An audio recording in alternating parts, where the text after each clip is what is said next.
வணக்கம்.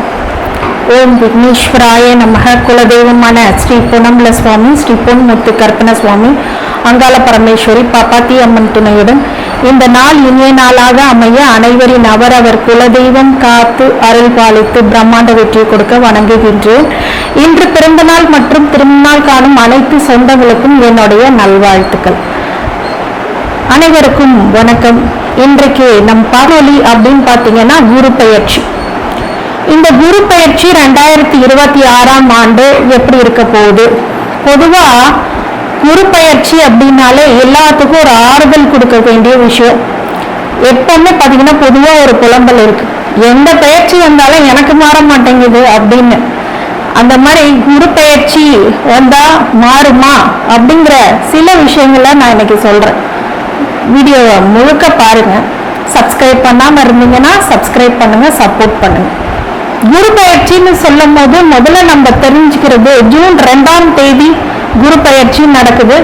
இந்த குரு பெயர்ச்சி உச்ச குருவாக 5ஆம் இடத்துக்கு வந்து உங்களுக்கு மிகப்பெரிய யோக பலத்தை கொடுப்பாரா, இல்லை சங்கடத்தை கொடுப்பாரா, எங்கெல்லாம் கவனமா இருக்கணும், எங்கெல்லாம் நம்மளுடைய வாழ்க்கையில மிக முக்கியமான முடிவுகளை எடுக்கணுமா அப்படிங்கிறதெல்லாம் இந்த குரு பயிற்சி வச்சு முடிவு பண்ணலாம். சனி பயிற்சின்னா எல்லாத்துக்கும் ஒரு பயம், என்னன்னா இந்த சனி என்ன பண்ணுவாரு, நம்ம கஷ்டத்தை கொடுத்துவாரா, நம்ம மேல வரும் முடியுமா. இந்த சனி பயிற்சி வந்தனாலே பயம் எல்லாத்துக்குமே பொதுமக்களுக்கு இருக்கும்.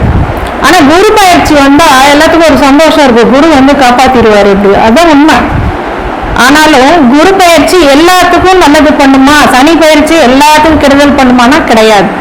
குரு பயிற்சினா ஒரு சில பேருக்கு நன்மைகள் செய்யும், ஒரு சில பேருக்கு சில பாதகங்களை செய்யும். சனி பயிற்சி இருந்தாலும் அப்படிதான், சில பேருக்கு ராஜயோகத்தை கொடுக்கும், சில பேருக்கு பிரச்சனையை கொடுக்கும்.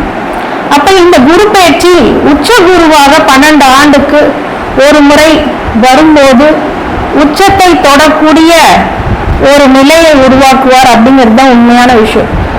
தங்க நகைகள்லாம் இப்ப ஆபரண தங்கம் வாங்கவே முடியல, இனிமேனாவது வாங்க முடியுமா அப்படின்னு கேட்டீங்கன்னா, இந்த உச்ச குரு உள்ள வரும்போது இன்னும் மென்மேலும் நகை விலை அப்படிங்கிறது உயர்வை உச்சக்கட்டத்தை தொடும். இது உண்மையான விஷயம். அடுத்த வருஷத்துக்குள்ள குரு பெயர்ச்சி, இந்த உச்ச குரு வந்து அடுத்த வருடம் வரைக்கும் இருக்கும். 2027க்குள்ள 2 லட்சம் ரூபாய் வரலன்னா அது கண்டிப்பா வந்துடும். ஏன்னா உச்சகுரு உள்ள வரும்போது கண்டிப்பா வரும். அதனால சிறுக சிறுக அந்த குருவோடைய திருவருள் அப்படின்னா அது தங்கத்துக்கு இருக்கு.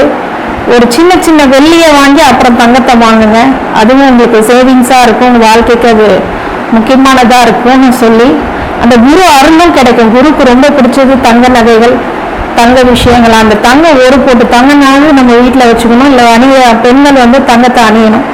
அப்படிப்பட்ட அந்த உச்ச குரு உள்ள வராரு அப்படின்னா, அந்த பொதுவா குரு வந்தாலே நல்லது பண்ணுவாரு. உச்ச குரு உள்ள வந்தா மிகப்பெரிய கௌரவம், பட்ட பதவி சில பேர்த்துக்கு கொடுக்கும். நிறைய பேர்த்துக்கு இந்த குரு பயிற்சி பெரிய மைனஸ் எல்லாம் இல்லை, பிளஸ் தான். அதனால உச்ச குரு உள்ள வந்தாருன்னா நிறைய பிரச்சனைகள் சார்ட் அவுட் ஆகும், நிறைய பேருக்கு திருமணம் ஆகும், இந்த மாதிரி நல்ல விஷயங்கள்லாம் நடக்கும். உயரிய கௌரவப்பட்ட பதவி கிடைக்கும். நிறைய பேர்த்துக்கு அது இந்த காலகட்டங்கள்ல கண்டிப்பா கிடைக்கும். இந்த குரு பயிற்சி ஜூன் 2க்கு மேல் அந்த பக்கத்துல இருக்க சிவன் ஆலயங்களுக்கு சென்று வழிபடும் போது குருவோடைய திருவருள் கிடைக்கும். இந்த குரு எங்கெல்லாம் பார்க்கிறார், யார் யாருக்கெல்லாம் இந்த வருடம் 2026 ஜூன் 2க்கு மேல யார் யாருக்கெல்லாம் நல்லது பண்ண போறார், கண்டிப்பாக 5ஆம் இந்த இடத்துல இருக்கக்கூடிய கடகம் தன்னுடைய 5, 7, 9 அப்படிங்கிற பார்வைக்கு ஒரு பலன் இருக்கு. குரு இருக்கிற இடத்தை விட பார்க்கிற பார்வைக்கு பலன் அதிகம். பொதுவாகவே குரு வந்து பாத்தீங்கன்னா இருக்கிற இடத்துல பலனை விட பார்க்கிற பார்வைக்கு பலன் அதிகம். பலன் அதிகம்னா தோஷம் இருக்கும், நிவர்த்தி ஆகும், புண்ணியங்கள் சேரும்.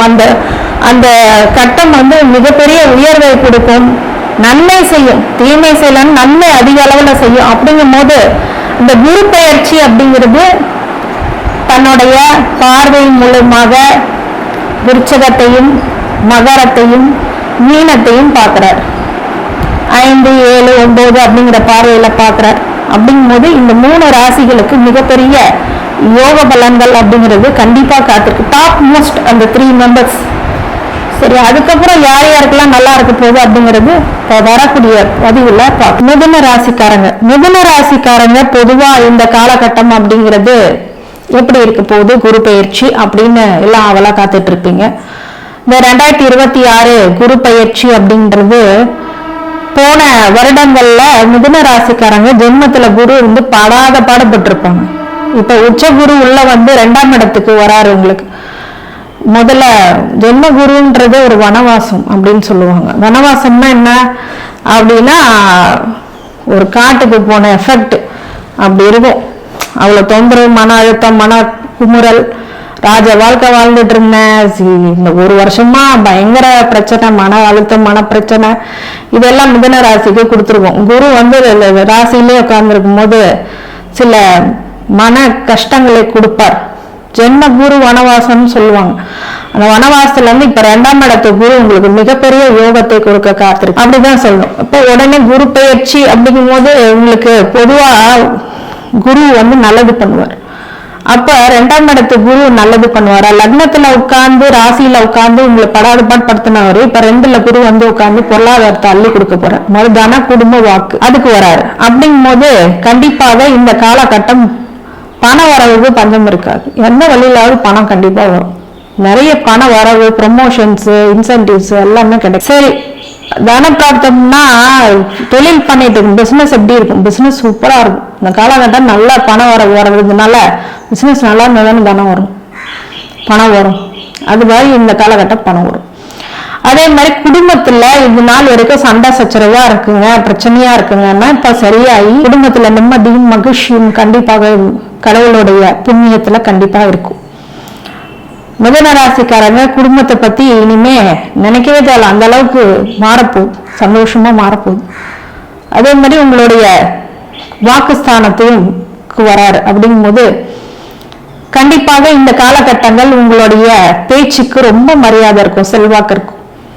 கண்டிப்பா செல்வாக்கு அவர் சொன்னா கரெக்டா தான் பாரு அப்படின்ற அளவுக்கு கண்டிப்பா உங்க நிலை அப்படிங்கிறது மாறும். வாக்கு சித்தி ஏற்படும், நீங்க சொல்றது நடக்கும். நிறைய பேருக்கு மென்டாரா இருப்பீங்க, நிறைய பேருக்கு உதவி பண்ணுவீங்க, சொல்லி கொடுப்பீங்க, சொல்லி கொடுத்து சரியான வழிக்கு கொண்டு போவீங்க. அப்படிங்கும் போது உங்களோட வாக்குக்கு ஒரு மாதிரி மிகப்பெரிய மரியாதை இருக்கும். இவ்வளவு நாள் என் சொல்றதே கேட்க மாட்டேங்க, பையன் பிள்ளைய என் பேச்சு கேட்கலைங்க, இன்னுமே கேட்பாங்க. அந்த மாதிரி ஒரு வருடங்கள் உங்களுக்கு நல்ல யோக பிராப்தம். இப்ப தன்னுடைய 2ஆம் வீட்டுக்கு வந்தாலும் பாக்குற பார்வைக்கும் பலன் இருக்கு இல்லையா? அந்த பாக்குற பார்வைக்கு குரு பார்வைக்கு பலன் இருக்குன்ற அடிப்படையில 2ஆம் வீட்டுல இருந்து தன்னுடைய 5ஆம் பார்வையாக 6ஆம் வீட்டை பாக்குறார். 6ஆம் வீட்டை பாக்குறாரு. 2ஆம் வீட்டுல இருந்து 5ஆம் பார்வையாக 6ஆம் வீட்டை பாக்குறார். அப்ப என்ன பண்ணும்? அதாவது ருணு ரோக சத்துருஸ்தானத்தை பாக்குறாரு. அப்ப என்ன ஆகும்? கண்டிப்பா இது நாள் வரைக்கும் உடம்புல ஏதாவது தொந்தரவு இருக்கு மேம், போன வருஷம் எல்லாம் என்ன நடக்குதுன்னே தெரியல, உடம்புல என்னென்னமோ ஒரு கற்பனை, நோய் நிறைய இருக்கிற மாதிரி கற்பனை, ஏதோ ஒரு நோய், பெரிய நோய் வந்த மாதிரி ஒரு கற்பனை, அதெல்லாம் இனிமே காணப்படும், வாஷ் அவுட் ஆயிரும். ரொம்ப சூப்பரா இருக்கும். உங்க ஆரோக்கியத்தை நீங்கள் பேணி காப்பாற்றுவீர்கள். இந்த ஆரோக்கியத்தை உங்களுக்கு நல்லா இருக்கும். அதாவது நோய்வாய்ப்பட்டிருந்தீங்க கூட இப்ப சரியாகும். சரியான டாக்டர்ஸ் இப்ப கிடைப்பாங்க. உங்களுக்கு ட்ரீட்மெண்ட் கொடுக்குற டாக்டரே ஒரு சேஞ்ச் பண்ணுவார், நல்ல விஷயங்கள்லாம் உங்களுக்கு பண்ணி கொடுப்பார். சரி, ருணரோக சத்ரு, அப்புறம் எதிரி, நேரடி மறைமுக எதிரினால எனக்கு பெரிய படாத பாடுகளுக்கு தினமும் ஏதாவது ஒன்று பண்ணி வச்சிடறாங்க, எனக்குன்னே வருவாங்க போல இருக்கு அப்படின்னு சொல்றாங்க இல்லையா? அது மாதிரி உங்களுக்குனே வராங்கன்ற மாதிரி அந்த மாதிரி விஷயங்கள்லாம் வருவாங்க. அந்த மாதிரி ஆளுங்கள்லாம் இப்ப காணாம போயிடுவாங்க. மறைமுக எதிரிகள்லாம் எங்க போவாங்கன்னு தெரியாது, அட்ரஸ் எல்லாம் போவாங்க. எழுத்தவங்க எல்லாம் காணாம போவாங்க. நல்ல மனுஷனை போய் எடுத்துட்டேன்னு ஒரு சில பேர் காணாம போயிடுவாங்க. சில பேர் எதிர்த்து வந்து ஒன்றும் பண்ண முடியலன்ட்டு போவாங்க, அது எப்பயோ போறாங்க. சரி, அப்ப அந்த எதிரிகள் தொல்லை அப்படிங்கிறது இருக்காது. கடன் ரொம்ப மிகையா கடன், ஒரு வீடை கட்டிட்டு நான் படுற பாடு இருக்கேன், அந்த கடனை வந்து நீங்க அடைச்சிட்டீங்கனாலே போதும்னு நினைப்பீங்க. அந்த கடன் இப்ப நிவர்த்தி ஆகும். ஒவ்வொரு கடனா முடிச்சுட்டு வருவீங்க. நல்ல growth இருக்கும் போது கடன் அடைக்கிறதுலாம் பெரிய விஷயம் இல்லை. சரி, அடுத்தது தன்னுடைய 7ஆம் பார்வையாக 8ஆம் வீட்டை பார்க்கிறார். 8ஆம் வீட்டை துர்ஸ்தானம். துர்ஸ்தானத்தை பார்த்தா ஏதாவது ப்ராப்ளமா? குரு பார்க்கும்போது கோடி நன்மை, கோடி நிவர்த்தி, தோஷமே இருந்தாலும் நிவர்த்தி. அப்போ 8ஆம் இடத்துல பார்க்கும்போது 8ஆம் இடத்துல உங்களுக்கு கிரகம் இருந்தா அந்த கிரகத்தோட சுபிட்ச பலனும் இப்ப கொடுக்கும். உங்க ஜாதகத்துல 8ஆம் வீட்டுல என்ன இருக்கோ அந்த பலனும் கொடுக்கும். 6ஆம் வீட்டு பலனும் கொடுக்கும், 8ஆம் வீட்டு பலனும் கொடுக்கும். சரி, 8ஆம் வீட்டு துர்ஸ்தானம் என்ன நடக்கும்? நல்லது நடக்கும், கண்டிப்பா நல்லது நடக்கும். ஆயுள் விருத்தி ஆகும், ஆயுள் பலமாகும். ஏதாவது கண்டம் உங்க ஜாதகத்துல இருந்துச்சுன்னா கூட இப்ப நிவர்த்தி ஆகும். விபத்துக்கள் ஏதாவது இருந்தா அது தவிர்க்கப்படும். அதே மாதிரி உங்களோட வாழ்க்கையில ஏற்படுகிற சிறு சிறு இந்த ஏன்னா உங்ககிட்ட உறவு வச்சுக்கிட்டேனே தெரியல, அந்த மாதிரி ஒரு பொண்ணு நல்ல பொண்ணுன்னு நினைச்சிட்டு போயிட்டு பேசிட்டேன், இப்போ பெரிய படாத இருக்கு அப்படின்றவங்களுக்கு எல்லாம் இப்ப விலகி வரக்கூடிய சூழ்நிலை வந்துடும். வேண்டவே வேண்டாம் அப்படின்னு ஒரு தகாத உறவுல இருந்தெல்லாம் வெளியில வந்துருவீங்க. நல்ல பேர் இருக்கிற இடத்துல அதெல்லாம் நிக்குமா? அது மாதிரி நிக்காது. இல்லீகல் ரிலேஷன்ஷிப் எல்லாம் போயிடும். இந்த காலகட்டத்துல அந்த மாதிரி ஒரு விஷயமே வேண்டான்ற நினைக்கிற அளவுக்கு பிரச்சனைகளே இல்லாம விடுவிக்கக்கூடியதாக இருக்கும். ரொம்ப நாளா அது தொந்தரவு பண்ணிட்டு இருக்கோம் வாழ்க்கைக்கு, அதெல்லாம் சரியாகும். வரவு செலவு கணக்குல இருந்தக்கூடிய அந்த டிரான்சாக்சன் பிரச்சனைகள் நிறைய இருந்திருக்கும். ஒருத்தருக்கு வரவு செலவு கணக்கு வச்சிருந்தீங்க, சரியாவே கொடுக்க மாட்டேங்கிறாங்க, பணமே வராம இருக்கு அப்படின்னா இப்ப போகும். இந்த மாதிரி நிறைய நல்ல விஷயங்கள், உங்கள் கணவருடைய ஆயுள் பலமாகும். இந்த மாதிரி நிறைய நல்ல விஷயங்கள் இந்த துர்ஸ்தானம் உங்களுக்கு கொடுக்கும். சரி, அடுத்தது சரி 6ஆம் வீட்டை பார்த்துட்டாரு, 8ஆம் வீட்டை பார்த்துட்டாரு. அடுத்தது 9ஆம் பார்வையா எங்க பார்க்கறாரு? 10ஆம் வீட்டை பார்ப்பாரு. அப்ப தொழில் எப்படி இருக்கும்? தொழில் ரொம்ப சூப்பரா இருக்கும். நீங்க பிசினஸ் பண்றீங்க, ஸ்டார்ட் அப் பண்றீங்க அப்படின்னா இது ஒரு சூப்பரான டைம். ஆனா அவங்க ஒரு தடவை உங்க ஹாரோஸ்கோப்பையும் பார்த்துக்கோங்க, அனலைசிஸ் எப்படி இருக்கு, அஸ்ட்ராலஜி அப்படின்னு சொல்றது அதையும் பார்த்துக்கோங்க. அது பார்த்தாதான் உங்களுக்கு தெரியும். அது மாதிரி அஸ்ட்ராலஜி பார்த்து நீங்க அது 50% இது நடக்கும், நன்மை பலன் தான் நடக்கும். 10ஆம் வீட்டு பட்டம், பதவி, புகழ் அப்படிங்கிறதெல்லாம் கிடைக்கும். கௌரவப்பட்ட பதவி கிடைக்கும் சில பேருக்கு. சில பேர் உத்தியோகத்துல இருந்தீங்கன்னா மேல்நிலையில நல்ல ப்ரொமோஷன் ஆகி வெளில வருவீங்க. உங்களுடைய மேனேஜர்ஸ் எல்லாம் உங்களுடைய செயல்பாடுகள்லாம் பார்த்து மேலிடத்துல நல்ல பேர் இருக்கும். சில பேருக்கு சிஇஓ ஆகக்கூடிய நிலை வரும். ஃபாரினர்ஸ் அப்படின்னா இருக்கிறவங்களுக்கு எல்லாம் நல்ல ப்ராப்பர்ட்டிஸ் இதெல்லாம் மூலயமா ஷேர்ஸ் கிடைக்கும். நிறைய ஷேர்ஸ்ல இருந்து உங்களுக்கு காசு வரும். நிறைய விஷயம் நடக்கும். தொழில் எது ஆரம்பிச்சாலும் அது சக்சஸ்ஃபுல்லா போகும். ஆனா உங்களுக்கு தொழில் பிராப்தம் இருக்கான்னு ஜாதகத்தையும் பார்க்கணும். சரி, அப்ப உத்தியோகமும் நல்லா இருக்கும், வேற அளவுல ஒரு மாற்றங்களை கொடுக்கும். ஜீவனஸ்தானத்தை குரு பார்க்கும்போது இது வரைக்கும் இந்த பொருளாதார நெருக்கடிகள் எல்லாம் கலைஞ்சு நல்ல லக்ஸுரியஸா இருக்கக்கூடிய தொழிலா நீங்க பண்ணுவீங்க. நெட்வொர்க், ஒவ்வொரு ஊர்ல உள்ள நெட்வொர்க் எல்லாம் போய் நெட்வொர்க் பிரான்ச்சஸ் ஓபன் பண்ணுவீங்க. சில பேர் பிரான்ச்சஸ் எல்லாம் ஓபன் பண்ணுவீங்க. வெளிநாடு, வெளியூர் இதுக்கெல்லாம் பிரான்ச்சஸ் ஓபன் பண்ணுவீங்க. வெளிநாட்டுல போய் பிரான்ச்சஸ் ஓபன் பண்றது, வெளிநாட்டுல போய் இருக்கிறது, இந்த மாதிரி விஷயங்கள் எல்லாம் நடக்கும். இப்ப 10ல குரு பார்க்கும்போது மிகப்பெரிய ஒரு வளர்ச்சி அப்படின்றது ஏற்படும். தொழில் வளர்ச்சி முக்கியமா ஏற்படும். ஜீவனஸ்தானம்ங்கிறது போது உங்களுடைய ஜீவனமானது உங்களுக்கு நிறைய பொருளாதாரத்தை ஈட்டி கொடுக்கக்கூடியதாக இந்த காலகட்டம் மிகப்பெரிய ஒரு காலகட்டமாக மிதுன ராசிக்காரங்களுக்கு அமையும். இந்த மிதுன ராசிக்காரங்களுக்கு ஏதாவது ஜாதகத்துல கன்சல்டேஷன், ஜோதிட ஆலோசனைக்கு இந்த கீழே இருக்க நம்பருக்கு கால் பண்ணி எனக்கு உங்களுடைய சந்தேகங்களை கேட்டுக்கலாம். அதே மாதிரி உங்களுடைய 100% பலனை துல்லியமா கணித்து தரப்படும். இந்த மிதுன ராசிக்காரங்களுக்கு அனைத்து ஐஸ்வர்யங்களும் சகல சௌபாக்கியங்களும் மன நிம்மதியும் ஆரோக்கியத்தை கொடுக்க வேண்டும் என்று ஸ்ரீவாரி பெருமாளை வேண்டி வணங்குகின்றேன். வாழ்க வளமுடன். நமோ நாராயண. நன்றி.